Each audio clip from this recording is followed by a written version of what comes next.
The National Museum of Funeral History presents The Final Curtain Never Closes. I'm your host, Genevieve Keeney Vazquez, the president and CEO of the museum. So today we're going to talk about safe friends and dying. Interesting topic, but it was one that was brought to me by this amazing man, Frank Vazquez, and the journey that he has been taking since the loss of a very dear friend of his. But let me tell you a little bit about Frank. Besides the fact that he's my husband, my partner in life, and an amazing person, he has quite an accomplished history to himself. And I think that this leads into the fact that, sometimes we think that, accomplished people, we grieve differently, or sometimes you look at somebody and they seem to have it all, but yet we don't realize the battles that they are enduring inside. Our outsides reflect very different from the insides. Frank Vazquez was a United States Marine from 1981 to 1986, where he supported the combat element as a tactical air control chief. That's quite a task to have to undertake, and to think a U.S. Marine has the ability to crumble inside at the loss of a friend. But during his tour, he earned a commercial instrument, multi-engine, and flight instructor rating. He has a bachelor's degree from the University of Houston in technology and an associate's degree in aeronautical science from San Jacinto College, and 2 airline transport ratings in single and multi-engine aircraft. He began flying jets at the age of 21.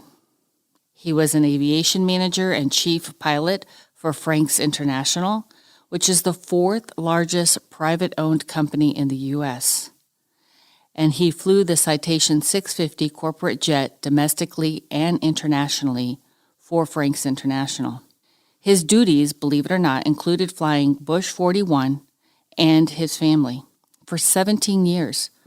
No stranger to high-profile and extremely powerful people, his list includes Dan Quayle, Mikhail Gorbachev, Oliver North, Norman Schwarzkopf, Navy admirals, and members of Congress. The day after 9/11, he was the only civilian jet flying Bush 41 to Washington, D.C. to advise his son, Bush 43, on what to do next. He served as an aviation safety inspector for the Federal Aviation Administration, where his duties included aircraft crash investigations, air show supervision, and safety and check rides for pilots and flight instructors for 1 year. Missing the cockpit full-time, he then went back into flying as a chief pilot for Harco Aviation commanding the Falcon 50, the Citation XLS Plus, and the Citation Ultra. He currently works for Flight Safety International as an instructor examiner on the Falcon 50, 900 transcontinental business jets and the Citation Ultra utility jet, and flies contract on the Falcon series tri-jets part-time. This man has a very, very extensive resume, and he has been in charge of not only some of our leaders of our nation, but an aircraft which commands his control at every moment.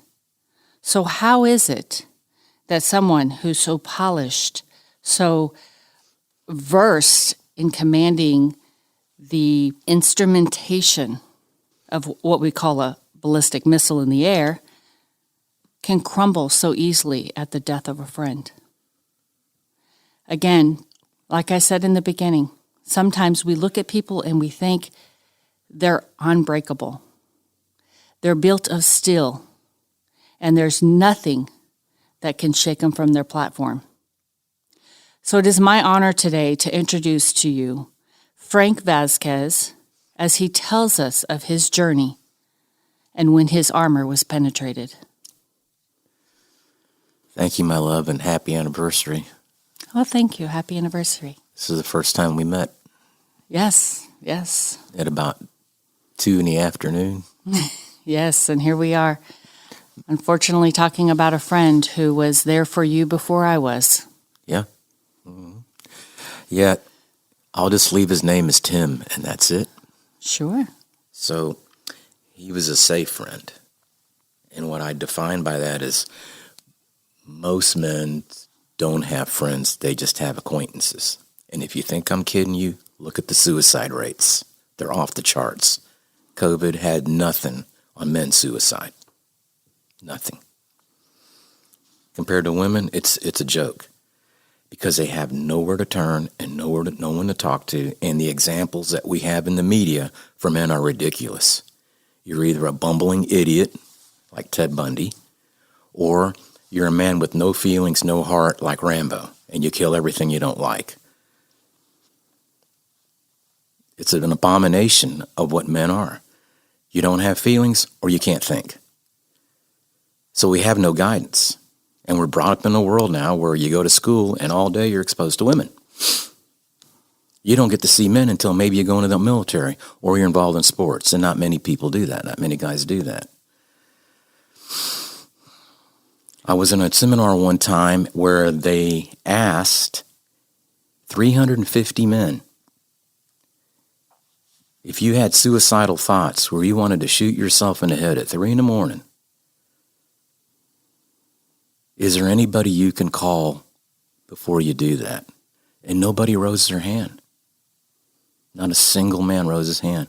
And he says that's a problem with our society, that we need to have friends, a safe friend, somebody you can call at any time, any place, to stop you from doing something that you might regret or other people are going to suffer from. So Tim was your safe friend. Yeah. Me and him had a tremendous connection because we both were divorced at the same time. And we met in an athletic running club. And then I thought he was a cop at first because of his haircut. Turns out he was a retired Navy pilot. He went to the academy, Naval Academy Prep School, Annapolis, and he became a P-3 Orion pilot and instructor pilot. So, I told him I had the opportunity to go to Annapolis, but I didn't trust the military to accomplish my ultimate dream was to be a jet pilot. And he went off and told me, if you had gone, you probably would have went because they offered you that in boot camp, dude. Nobody gets that. So at the academy, you would have been a shoo-in. And I just looked at him and went, wow, this guy's special. So we had this competitive aura between us because I was about 3 years older. So if he'd beat me, I would tell him on a run, you beat an old man, so what? But the old man flies higher and faster. And then you go, yeah, but I fly farther. And then he goes, and I fly weapons. And I go, yeah, well, I flew the guys that said drop the weapons. So we were constantly bumping each other's heads on that. Always trying to one-up each other. Yeah, and it was in fun. It was in good fun. He gave me a hard time about being short. I gave him a hard time about being thin and skinny. I could break him in half. So how long was this friendship? Over 10 years. Yeah. Wow, that's a long time. And he was over every weekend for dinners and stuff like that, And I remember the day he opened up to me and he became a safe friend. He told me he didn't see his divorce coming. His wife just hit him with papers. And he said it broke him in half.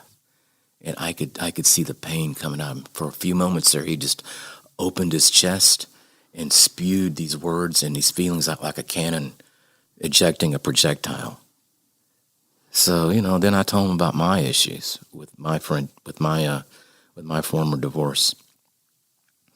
And I remember one night I got totally trashed because that's what we tried to do. We would try to drink each other to death. Drinking's a way of medicating pain. We did a good job of that. And I told him I had to go home, and he goes, why? And I go, because I had to feed my cat. And he looked at me and goes, it actually gives me some purpose. And he looked at me really quiet, and the next day he went out and he adopted a cat. To give him purpose. Mm-hmm. And then he adopted a dog. And then he needed a house for him. And then it took the edge off of his life, I could tell, with his cat and his dog. And then his house. So it's safe to say that you were also his safe friend. Yep, I was. Mm-hmm. Yeah. He would talk to me about things, and I would talk about things like that. And then we would talk about instructing as pilots, and I would say, look, I teach different because of my background. I will let you know the scenario that's going to happen to you. We're going to go over the checklist.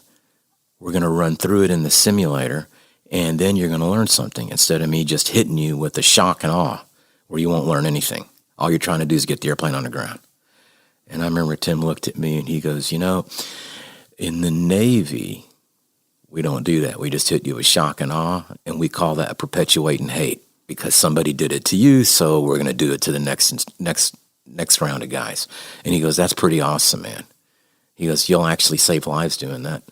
And I've gotten tons of text and emails for multiple malfunctions where pilots have gotten them on the ground where they shouldn't have. And I always think about Tim telling me, you know, about not perpetuating hate. That was a powerful statement in my aviation career that stayed with me as hard as when Chuck Yeager was asked, how did you not die flying these experimental aircraft? And his statement was, I knew when to stop. So yeah, Tim was a friend. But with that comes responsibilities. What do you think some of those responsibilities are? Not only be there when times are good and times are bad, but be there when you're dying instead of keeping it a secret. And that's what Tim did to you. Yeah. He kept it a secret. He didn't tell anybody. The day after we got married, he was diagnosed with bladder cancer. And he was standing in our wedding. One of my best men. And the next day, he learned of a terminal illness that he didn't share with anybody. Anybody. So that was wrong. Yeah. And it hit you hard, doubly. Yeah. Yep.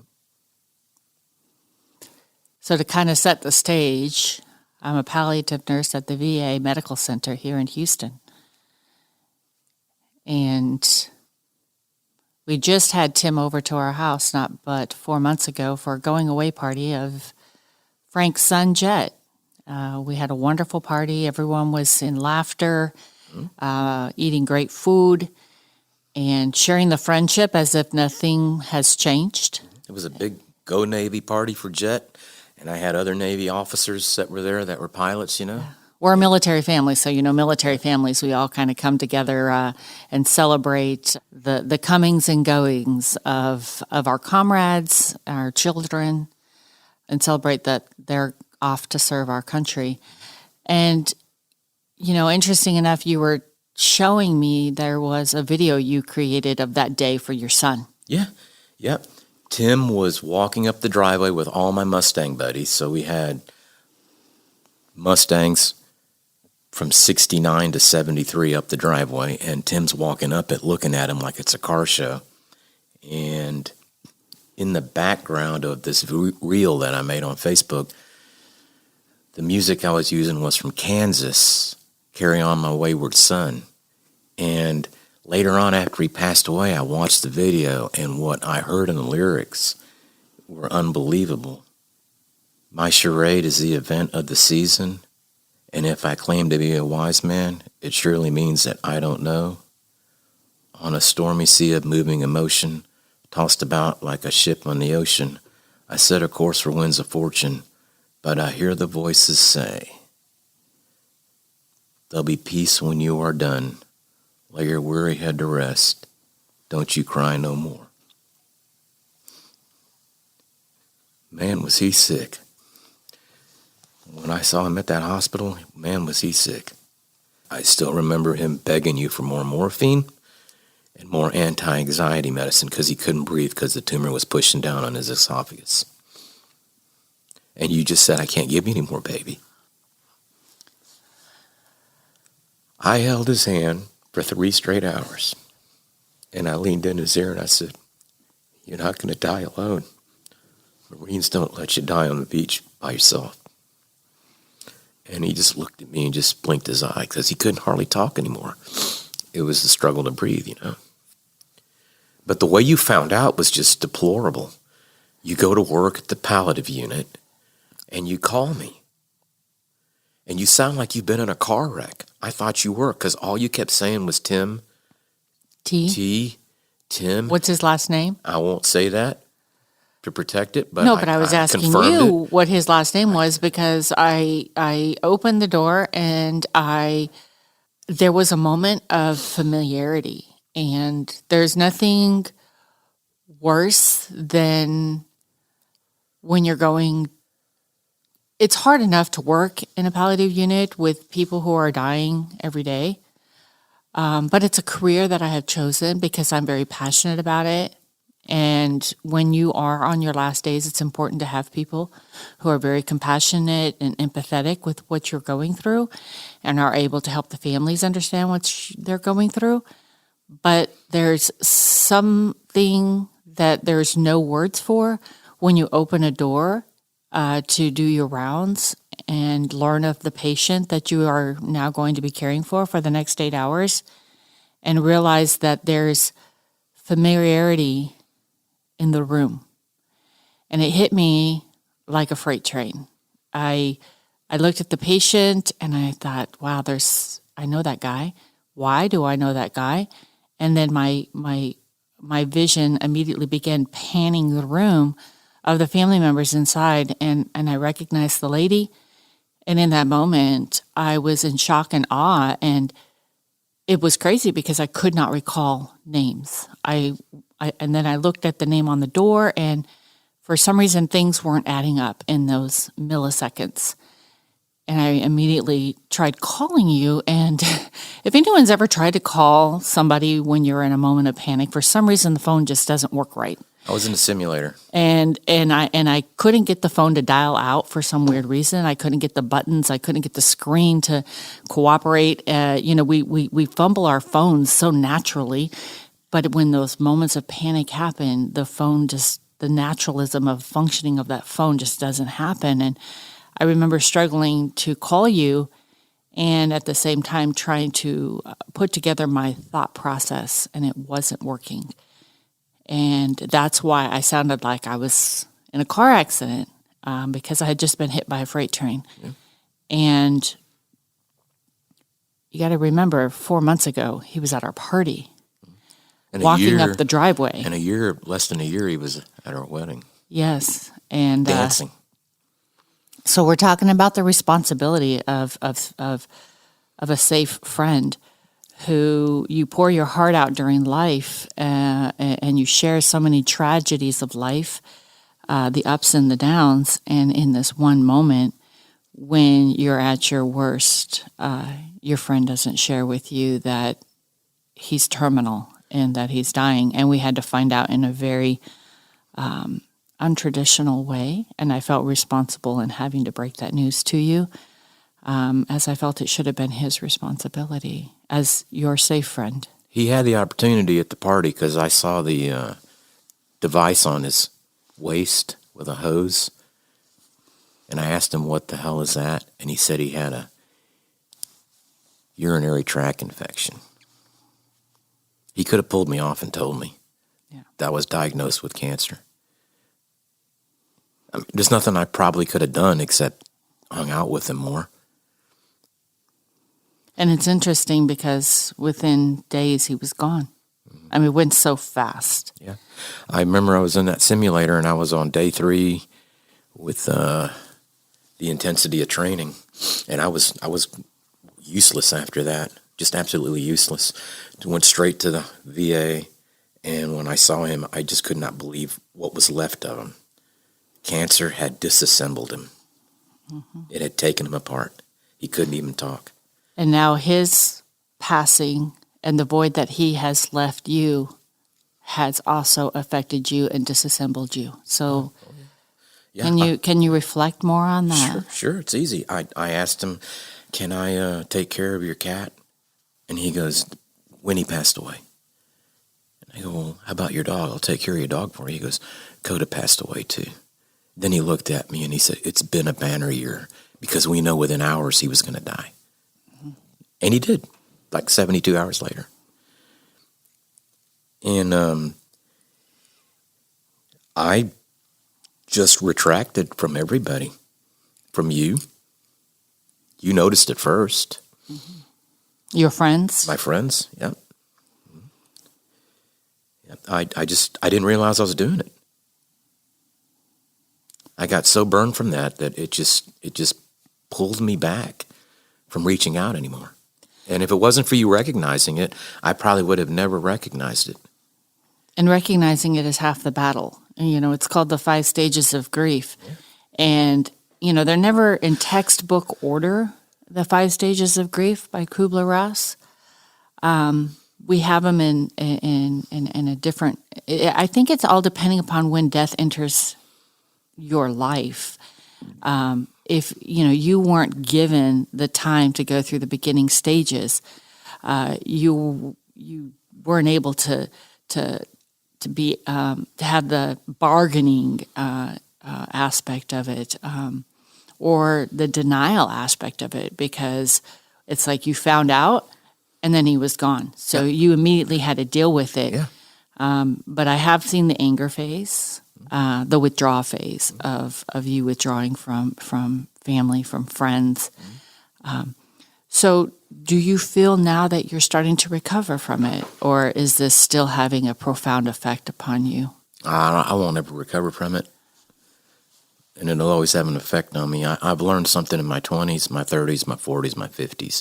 And in those age groups, I can pretty much predict what's going to happen to a man, but I never could have predicted this in my 60s. Even though I've gone to more funerals than I have birthdays lately because of the age group I'm in, I knew these people were going to die. Or they died suddenly. Like, I'm going to the hospital to get some blood work, and next thing I know, they're dead. But we're talking about a friend who opened up everything of his tragedies in life to you, and this was one door he kept closed.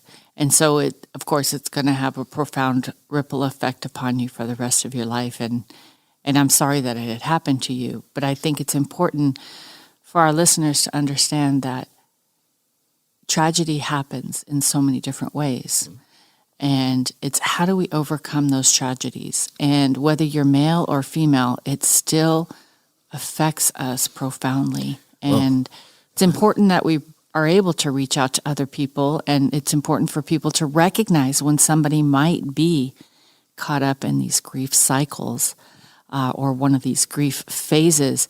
And I think that empathy can go a long way in a situation when somebody has lost a dear friend, not even realizing how dear that friend is to them.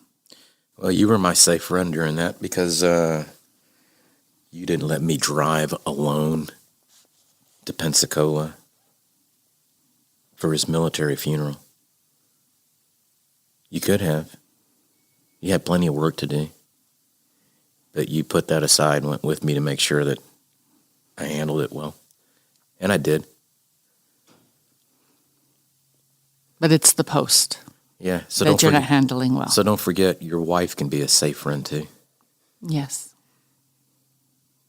It's important to find your safe friend. But if you are a safe friend to somebody else, it's important to understand that no matter what tragedy you're facing in life, and most importantly, when that tragedy is your own terminal illness, be responsible to those who are in your inner circle, and perhaps the second circle. And remember the pain that you will leave behind by not letting them in. I agree.